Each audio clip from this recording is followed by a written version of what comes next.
అందరికీ నమస్కారం. ముందుగా అందరికీ కనుమ పండుగ శుభాకాంక్షలు. ఈరోజు వీడియోలో మనం కనుమ పండుగ రోజు అందరూ పాడి పశువులకి పూజ చేసుకుంటారు. అయితే పల్లెల్లో ఉన్న వారికి కొంతమందికి పాడి పశువులుంటాయి. కానీ టౌన్‌లో ఉన్న వాళ్ళకి పాడి పశువులు ఉండవు కాబట్టి వాళ్ళెలా పూజ చేసుకోవాలి? ఇంకా కనుమ రోజు ప్రయాణాలు చేయొచ్చా? చేయకూడదా? అసలు కనుమ పండుగ ఎందుకు చేసుకుంటామో ఈరోజు వీడియోలో తెలుసుకుందాం. మన సంస్కృతి, సాంప్రదాయాలకు వేదికగా నిలిచే సంక్రాంతి పండుగ మరుసటి రోజే కనుమ పండుగ. ఏటా 12 సంక్రాంతులు మాదిరిగానే కనుమలు కూడా వస్తాయి. అయితే మకర సంక్రాంతి మరుసటి రోజు వచ్చే కనుమకు ప్రత్యేకంగా చేసుకుంటాము. ఇది పాడి పశువుల పండుగ.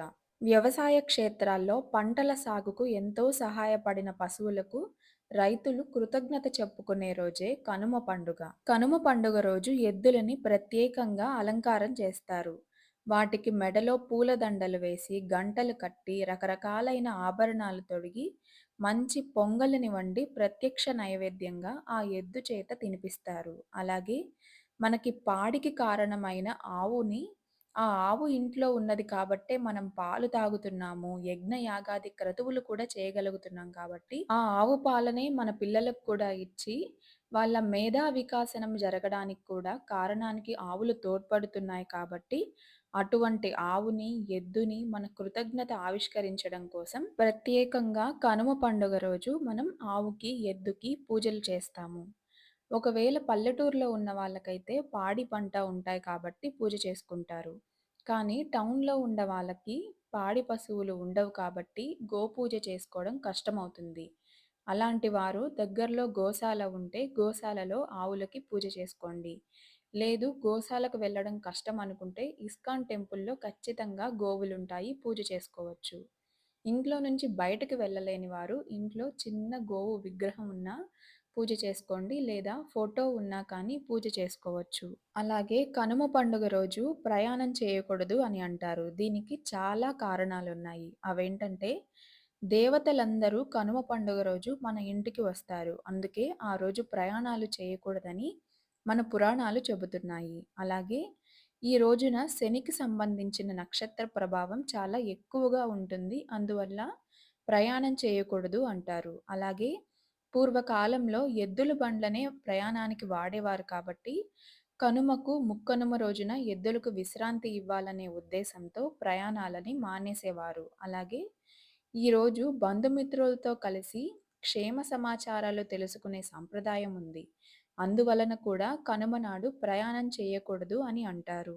అలాగే కొన్ని ప్రాంతాల్లో మన పెద్దవారు పొలం చుట్టూ కొన్ని శక్తులు ఉంటాయి కాబట్టి, ఆ శక్తులని శాంతపరచడానికి మేకని బలించి మేక రక్తాన్ని ఉంచేవారు. కానీ మనం సంక్రాంతి రోజు పశువుల్ని పూజిస్తాము. అలాంటి పశువుల్ని, మూగజీవాల్ని చంపడం పాపం కాబట్టి, బలికి బదులుగా అలాగే మేక రక్తంతో అన్నాన్ని కలిపి, ఆ అన్నం ముద్దల్ని పొలిమేరల్లో ఉంచడం, ఇంకా పొలం చుట్టూ ఉంచడానికి బదులుగా మన సాంప్రదాయాన్ని గౌరవిస్తూ అలాగే బలిని కూడా ఆపేసి ఈ పని చేయండి. అదేంటంటే ఒక తెల్లటి బట్టలో గుమ్మడికాయని పెట్టి, గుమ్మడికాయని కత్తితో నరికిన తర్వాత, ఆ గుమ్మడికాయలో కుంకుమ వేసి, ఆ గుమ్మడి ముక్కలని అలాగే చెరుకు రసాన్ని పొలంలో, అలాగే పొలం చుట్టూ పొలిమేరల్లో ఉంచండి. ఇది బలికి ప్రత్యామ్నాయం. ఇది మన పురాణాల్లో ఉంది. దీన్ని కాళీమాత గ్రంథంలో చెప్పారు. కాళీమాత బలికి బదులుగా ఇలా చేయమని చెప్పింది.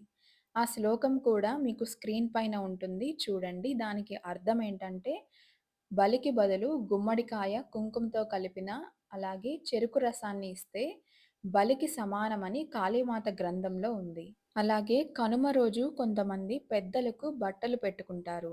పెద్దలకి బట్టలు పెట్టుకున్న తర్వాత ఖచ్చితంగా ఒక శ్లోకం ఉంది. ఆ శ్లోకాన్ని చదవాలి. దీని గురించి వీడియో చేసున్నాను. నిన్నటి వీడియో ఉంది.